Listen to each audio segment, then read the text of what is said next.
So ఈ gut హెల్త్ని ఎలా పాడు చేసుకున్నాం మనము అని అంటే, దాదాపు ఈ రోజే పాడు చేసుకోలేదండి.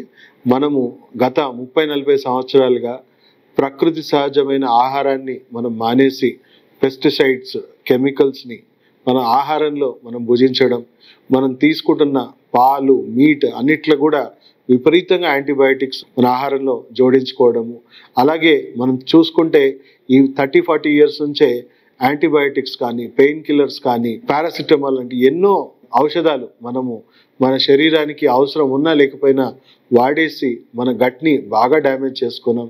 అండ్ చూసుకుంటే రకరకాల పొల్యూషన్స్ కానీ ఇవన్నీ కూడా మనకి స్ట్రెస్ వల్ల కూడా మన గట్ హెల్త్ అనేది బాడీలో కార్టిసాల్ లెవెల్స్ పెరిగిపోయి న్యాచురల్గానే ఇన్ఫ్లమేషన్, యాసిడ్స్ అనేవి జనరేట్ అవుతూ ఉంటాయి.